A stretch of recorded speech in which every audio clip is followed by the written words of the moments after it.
Hello दोस्तों, welcome to our channel. तो जैसे कि आपने पार्ट 1 में देखा, हमने साइंस की और करंट और स्टैटिक वाले पार्ट के बारे में इन डेप्थ बात की कि किस तरह से कहां से क्या क्या चीजें पूछी जाएंगी।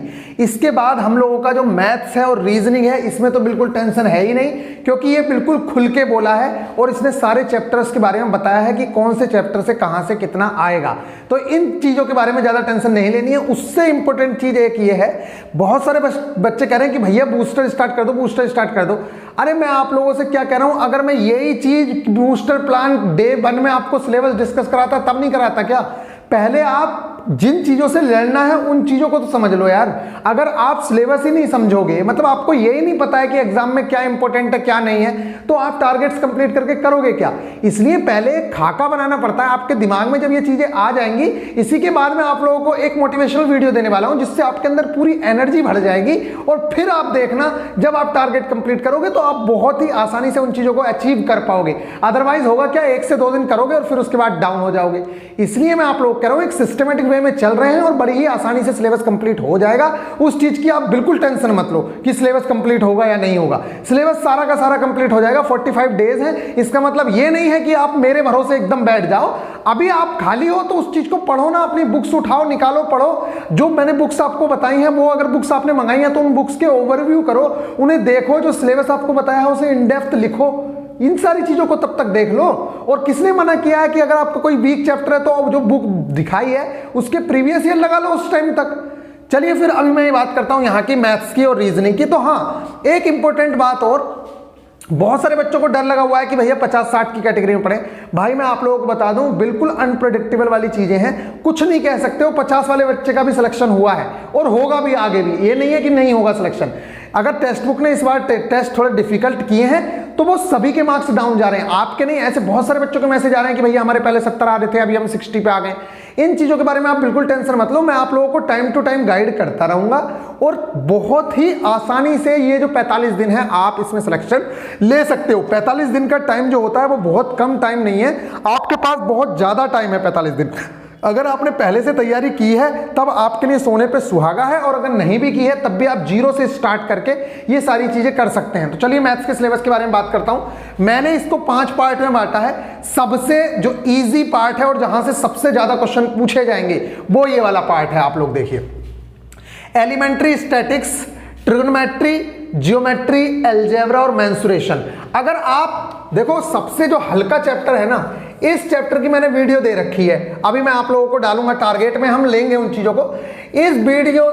उस 20 मिनट की वीडियो से 2 मार्क्स आपके श्योर हो जाएंगे। वहां से एलिमेंट्री स्टैटिक्स से 2 नंबर के क्वेश्चन आते ही आते हैं। उसमें एक मोड वाला क्वेश्चन, मीडियन वाला क्वेश्चन, मोड मतलब समझ रहे हो ना, माध्य, बहुलक, ये वाले जो क्वेश्चन है। एक 20 मिनट की वीडियो से पूरा का पूरा चैप्टर का कॉन्सेप्ट भी क्लियर हो जाएगा और सारी चीजें समझ आ जाएंगी। ये मैंने चैप्टर करवा रखा है, ठीक है। इसलिए मैं आप लोगों को कह रहा हूं कि बोझ नहीं बनाना है, आप लोगों को कॉन्सेप्ट समझ लेने हैं। अगर आपने कॉन्सेप्ट समझ लिए तो फिर आप लोगों को ज्यादा टेंशन की जरूरत नहीं होगी। कॉन्सेप्ट 20 मिनट की वीडियो से जब आपके अंदर कॉन्फिडेंस आ गया कि यार मैंने कर लूंगा, तब फिर क्या प्रॉब्लम है? जब 20 मिनट के अंदर आप 1-2 नंबर का चैप्टर कंप्लीट कर सकते हो, तो जो बच्चे मैथ्स को छोड़ रहे हैं उन बच्चों पे मतलब एक तरह से लानत है कि जब आप 20 मिनट में 2 नंबर श्योर कर सकते हो। ऐसे ही डीआई वाला चैप्टर सिर्फ और सिर्फ 30 मिनट का चैप्टर है। अगर आपने सिर्फ 30 मिनट दिए तो 2 से 3 क्वेश्चन यहां से कवर कर लोगे। कहने का मतलब है कि अगर मैथ्स में आपने यहां पे कुछ चैप्टर्स ऐसे हैं जिनमें अगर आपने 2 घंटे दे दिए तो 5 नंबर श्योर कर लोगे। 2 घंटे में 5 नंबर। स्टैटिक्स के एलिमेंट्री स्टैटिक्स जो है, कहने का मतलब वही माध्य, बहुलक, इसके सिर्फ आपको बेसिक समझना है। अगर आपने इसका बेसिक समझा तो ये मान लीजिए 2 से 3 क्वेश्चन यहां से हो गए और 2 से 3 क्वेश्चन डीआई से हो गए, और डीआई बहुत सिंपल चैप्टर है।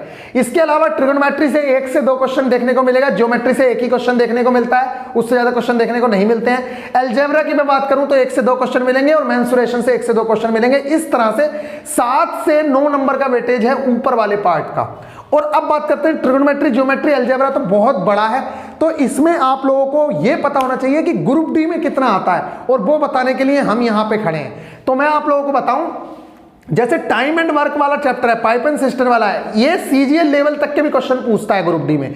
लेकिन जो ट्रिग्नोमेट्री है, जियोमेट्री है, अलजेब्रा है, specially for the trigonometry and geometry, अगर मैं कहूं सिर्फ बेसिक चीजें पूछता है तो वो भी गलत नहीं होगा, ट्रिग्नोमेट्री और ज्योमेट्री से आपको सिर्फ और सिर्फ बेसिक चीजें पूछेगा, फॉर्मूला बेस्ड ही सारी चीजें आएंगी, मतलब डायरेक्ट आप इसके आंसर निकाल सकते हो। और सेम मेंसुरेशन का हाल है, मेंसुरेशन में भी आपके लिए सिर्फ कैलकुलेटिव हो सकता है, लेकिन डायरेक्ट फॉर्मूले में रखने के बाद आपका आंसर आ जाएगा।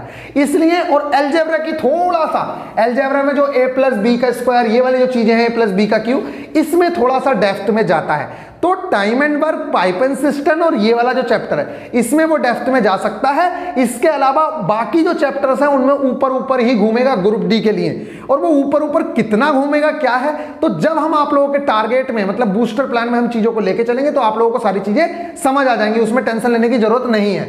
अगली बात करता हूं, मैंने अगला पार्ट डाला है आपका percentage, SICI, profit loss, decimal and fraction.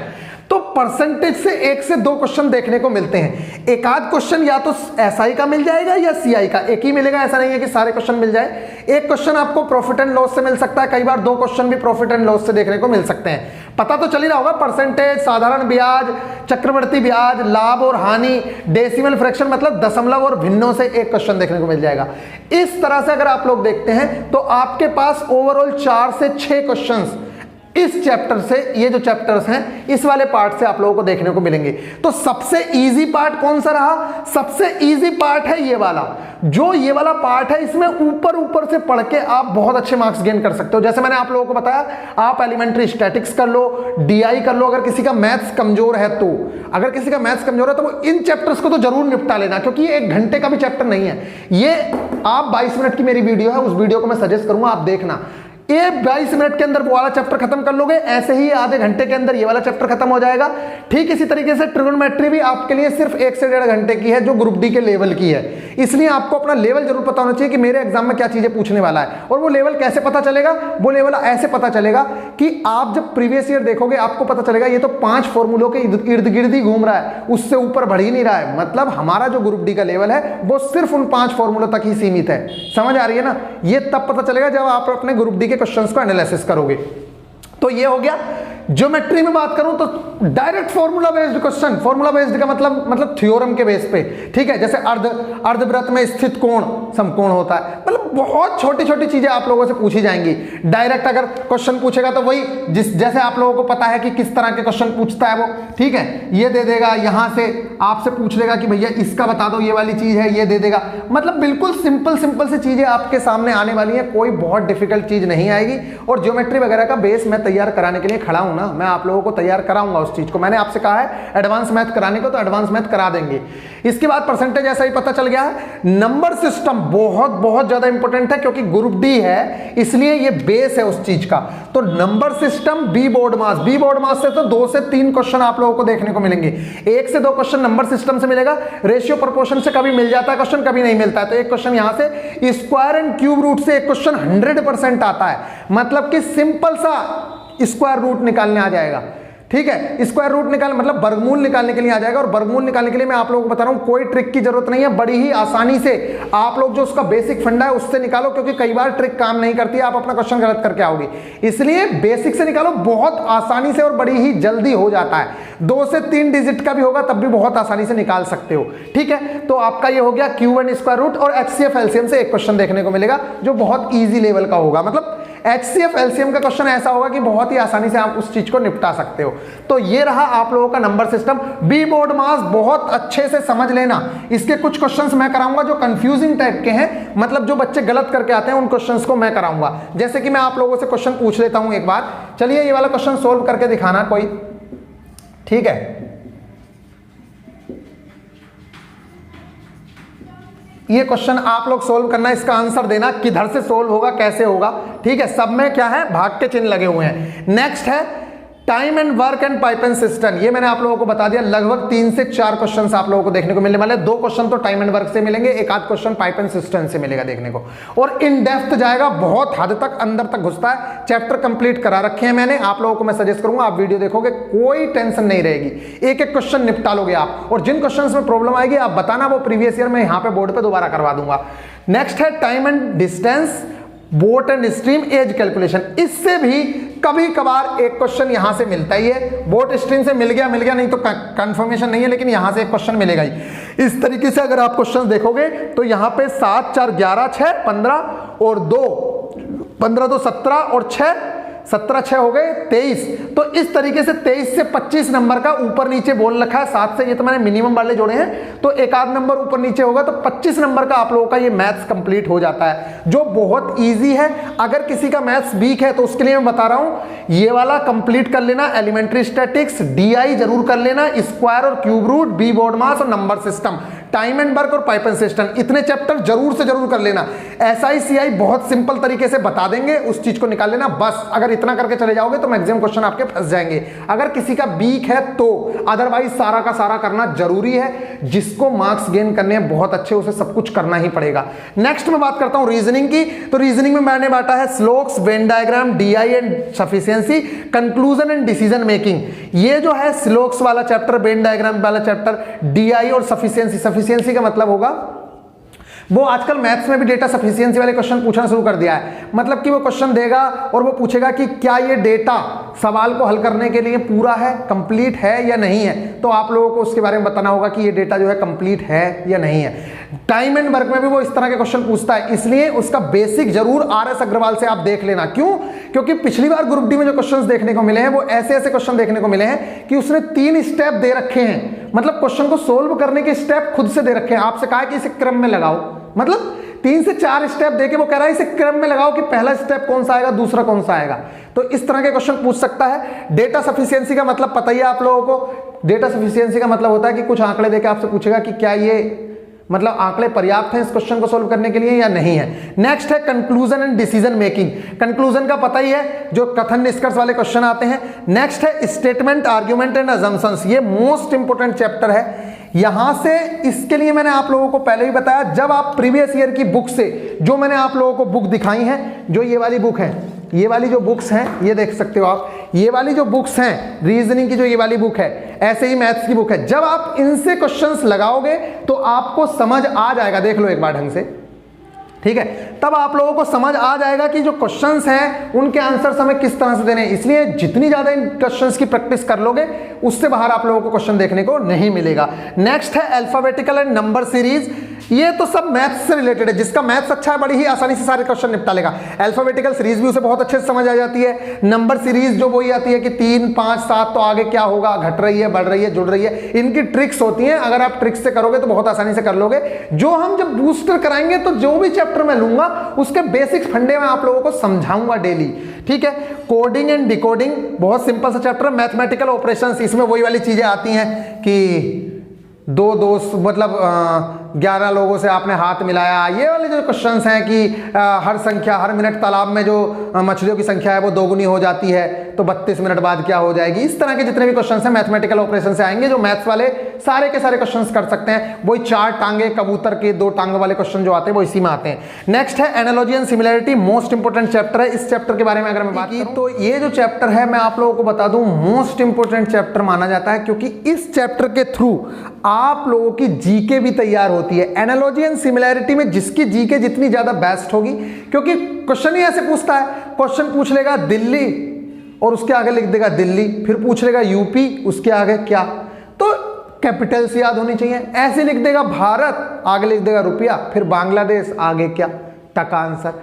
तो इस तरीके से आप लोगों को मतलब देशों की कैपिटल पता होनी चाहिए, करेंसी पता होनी चाहिए। तो ये क्या है, जीके है। इसलिए ये वाला जो चैप्टर है, इस चैप्टर को मैं कम से कम 4 दिन में करवाता हूं, लेकिन डेली टारगेट्स में जाता रहता है तो पता नहीं चलता और बच्चे याद भी कर लेते हैं। तो ये analogy and similarity most important chapter रहेगा। इन दोनों रिस्पेक्ट में हम इससे जीके भी तैयार करते हैं और हम इससे रीजनिंग के, क्योंकि ये क्वेश्चन, ये वाले जो चैप्टर है ये देखने में ऐसा लगता है कि बहुत ईजी है, लेकिन जब इसके क्वेश्चन आ जाते हैं तो कई बार क्वेश्चन नहीं हो पाते हैं। इसलिए मैं आप लोगों को ये चीजें रटवा देता हूं, जिससे कि आप रट लो और वो चीजें आपके दिमाग में घुसी रह जाए और आप क्वेश्चन कर पाओ। नेक्स्ट है डायरेक्शंस एंड रिलेशनशिप। डायरेक्शन वाले से क्वेश्चन मिलता ही मिलता है, 1 से 2 क्वेश्चन आप लोगों को मिलेंगे कि एक यहां गया, उत्तर गया, 10 मीटर इधर गया, फिर आप लोगों को तो उसमें पाइथागोरस थ्योरम यूज हो जाती है, कई बार नहीं भी होती है, खाली डायरेक्शन पूछता है। तो डायरेक्शन का क्वेश्चन पता होना चाहिए। रिलेशनशिप से पता ही है, ये इसके मम्मी के, पापा के, बेटे के, ये सब तो आप लोगों को पता है। रिलेशनशिप से 1 से 2 क्वेश्चन आप लोगों को देखने को मिलेंगे। बात करते हैं एनालिटिकल रीजनिंग। तो एनालिटिकल रीजनिंग कुछ खास नहीं है, वही चीजें हैं, स्टेटमेंट, आर्गुमेंट, अजम्पशन, जितनी भी चीजें आएंगी वो सब इसके अंदर ही आ जाएंगी। इसके अलावा काउंटिंग्स ऑफ फिगर, ये मोस्ट इंपोर्टेंट चैप्टर है जो 2 क्वेश्चंस तक आपके पास पूछा जा सकता है, जिसमें आपको ट्रायंगल काउंट करवा सकता है, लाइंस काउंट करवा सकता है, या क्या करा सकता है, इसके अलावा वो स्क्वायर करवा सकता है, रेक्टेंगल करवा सकता है, ये चीजें आपसे काउंट करवा सकता है। नेक्स्ट है कैलेंडर एंड क्लॉक। यहां से कैलेंडर एंड क्लॉक मैं आप लोगों को बता दूं, ग्रुप डी के लिए ज्यादा डेप्थ में जाने की जरूरत नहीं है, बहुत ही ऊपर से ग्रुप डी के क्वेश्चंस पूछता है, तो जितने क्वेश्चंस, और उसमें भी रिपीटेशन ऑफ कैलेंडर इसका मोस्ट इंपोर्टेंट है। और दूसरा इसका मोस्ट इंपोर्टेंट टॉपिक है कैलेंडर में कि मान लीजिए कोई भी डेट देगा 15 अगस्त 1947 को कौन सा दिन था, एक ये वाली बहुत इंपोर्टेंट है इसकी, और दूसरा कि 2016 का कैलेंडर कब दोहराएगा, ये इंपोर्टेंट है इसके लिए। और इसका एक इंपोर्टेंट ये है कि अगर आज रविवार है तो 7 दिन बाद क्या होगा या 6 दिन बाद क्या होगा, इस तरह की चीजें ये पूछेगा। समझ आ रही है ना, इससे ज्यादा डिफिकल्ट क्वेश्चंस ये नहीं पूछता है। बात करूं क्लॉक में, तो क्लॉक में जो क्वेश्चंस पूछे जाते हैं वो मैक्सिमम यही पूछता है कि इतने बजे, मतलब 7:25 पे कितने डिग्री का कोण बनेगा, या 60 डिग्री का कोण 7 और 8 बजे के बीच में कितने बजे बनेगा। बस इस तरह के क्वेश्चंस यहां से मोस्ट इंपोर्टेंट पूछे जाते हैं। अब मान लीजिए कुछ आपसे कैलेंडर और क्लॉक मान लीजिए कंप्लीट नहीं किया, तो आप उतना तो कर लीजिए जो इसके मोस्ट इंपोर्टेंट है, और वो कितने टाइम में हो जाएगा, सिर्फ हाफ एन आवर में, मतलब आधे घंटे में वो चीज कंप्लीट हो जाएगी। अगर आप करके चले गए और वही क्वेश्चन आ गया तो कितनी बड़ी बात है ना, आपके 2 क्वेश्चंस पूरे हो गए। तो इसलिए मैं आप लोगों से कह रहा हूं कि कोई भी चैप्टर छोड़ना नहीं है। अगर छोड़ने का मन भी हो रहा है ना, तो उसके बेसिक्स जो छोटे से हैं वो वाली चीजें कंप्लीट करके चले जाओ। और मैं अपने बूस्टर प्लान में जो भी चीजें आप लोगों को कराऊंगा वो बहुत कम, मतलब लेस टाइम में कंटेंट इतना ज्यादा आपके दिमाग में घुसा दिया जाएगा कि आप बड़ी ही आसानी से कर लोगे। अगर किसी को विश्वास नहीं है, आप जाइए स्टैटिक जीके के पोर्शन उठा के देखिए, आपको याद करने की जरूरत नहीं पड़ेगी। जो इंटरनेशनल हेडक्वार्टर्स मैंने याद कराए हैं या जो भी चीजें मैंने याद कराई हैं, आपको कुछ करने की जरूरत नहीं पड़ेगी। ठीक इसी तरीके से मैंने एलिमेंट्री स्टैटिक्स का लेक्चर प्रोवाइड कराया है, टाइम एंड वर्क का कराया। आप एक बार लेक्चर देखिए, आपको कुछ करने की जरूरत ही नहीं पड़ेगी, फिर आप सारी की सारी चीजें बड़े ही आसानी से कर लेंगे। तो गाइज ये रहा आप लोगों का पूरा सिलेबस। इससे पहले मैंने आप लोगों के लिए जीके और साइंस की चर्चा कर दी थी। अब एक बार और मैं आप लोगों से बता रहा हूं कि जीके पे तब ज्यादा कूदना है जब आपके ये वाले सब्जेक्ट कंप्लीट हो जाएं, क्योंकि जीके में जितना टाइम दोगे, अगर उतना टाइम आप इन तीनों सब्जेक्ट को भी दे दोगे ना, तो आप विश्वास मानिए यहां से ज्यादा आउटपुट निकल के आ जाएगा। क्योंकि जीके का श्योर कुछ नहीं होता है, जबकि ये जो 80 मार्क्स हैं ये बिल्कुल श्योर हैं। इसलिए हम अपनी श्योर शॉट जो हमारे पास है, हमें पता है कि यहां से चीजें आएंगी, तो हम उन चीजों को ज्यादा फोकस्ड रहेंगे बाकी चीजों की अपेक्षा। ठीक है, तो आई होप कि आप लोग बहुत अच्छे से सारी चीजों को समझ गए हैं। इसके अलावा अगर कोई भी डाउट है आप लोगों का, तो आप जरूर से जरूर बताइएगा। बस मैं आप लोगों से एक ही रिक्वेस्ट कर रहा हूं बार बार, अगर आप चाहते हो कि सारी चीजें बहुत अच्छे से रन करें, और अब हम बूस्टर स्टार्ट करने ही वाले हैं, तो प्लीज प्लीज प्लीज आप लोग कम से कम 1 से 2 स्टूडेंट को जोड़ लो। देखो हमारे पास 70,000 के आसपास स्टूडेंट हैं, या 30,000 लोग भी अगर हमारे पास वीडियो देख रहे हैं, तो अगर आप एक बंदा भी जोड़ देते हो ना, सिर्फ एक भी, तब भी हम 1 लाख क्रॉस कर जाएंगे। जिससे कि एक वेरीफाई यूट्यूबर को होने के लिए इतना तो चाहिए कि कम से कम 1 लाख बंदे हमारे साथ हों, और जब हम आपका एनालिसिस कराने जाएं तो कुछ लोग हमें पहचान लें। पता चला कि हम माइक लेके खड़े, कोई पहचान ही नहीं रहा है। समझ रहे हो ना। इसलिए आप सब लोगों से रिक्वेस्ट रहेगी मेरी दिल से कि आप लोग इतना सपोर्ट जरूर करिए कि कम से कम 1 से 2 बंदों को अपने साथ जरूर से जरूर जोड़ लीजिए। ये आप लोगों की गुरु दक्षिणा है। अगर आप इतना भी नहीं कर सकते, तब तो फिर आप समझ सकते हो कि मैं रात रात को जाग के आपके लिए वीडियो कैसे प्रोवाइड करा पाऊंगा। ठीक है गाइज, तो ये पूरा सिलेबस था। एक बार फिर से कह रहा हूं कि कोई रोकने वाला नहीं है। अगर आप 50 की कैटेगरी में भी पढ़े हो, तो बस आपको डेडिकेशन चाहिएगी। आप टारगेट्स कंप्लीट करते चलना, रिजल्ट आपको विद इन अ वीक दिखने शुरू हो जाएंगे। मतलब कुछ भी एक्स्ट्रा करने की जरूरत नहीं है, विद इन अ वीक आप लोगों को रिजल्ट देखना शुरू हो जाएंगे। तो प्लीज गाइज अपना सपोर्ट बना के रखिएगा, और जिस चैप्टर में जो भी डाउट हो आप लोग मुझे बता सकते हैं। कंक्लूजन, असम्पशंस, इन वाले चैप्टर की आप लोगों को अगर डेफिनेशन भी समझ आ गई, तब भी आप क्वेश्चंस बना पाओगे। और इसका बेस्ट वे यही है कि जो बुक्स मैंने आप लोगों को बताई, उन बुक से आप बार बार क्वेश्चंस की प्रैक्टिस करो, प्रैक्टिस करो, प्रैक्टिस करो। आपको पता चल जाएगा कि इस क्वेश्चन का आंसर ये देना है। ठीक है, तो आप फिर कोई भी क्वेश्चन गलत करके नहीं आओगे, क्योंकि इसके अंदर ALP के, JEE के सारे क्वेश्चंस अवेलेबल हैं। चलिए फिर मिलेंगे फिर नेक्स्ट वीडियो में। आप लोग अपना ख्याल रखिएगा। अभी बूस्टर का ही ये पार्ट है, इस चीज को इग्नोर मत करिए। बहुत सारे बच्चे ये सोच रहे हैं कि भैया ये क्यों करा रहे हो, क्यों करा रहे हो। मतलब मुझे खुद नहीं समझ आता, आपकी सोच पता नहीं कैसी है भाई। अगर ये नहीं कराएंगे तो कैसे काम चलने वाला है, बताओ।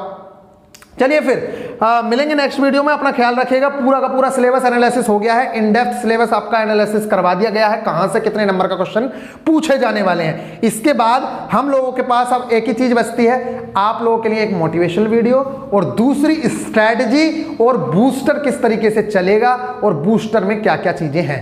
चलिए फिर मिलेंगे नेक्स्ट वीडियो में। Take care.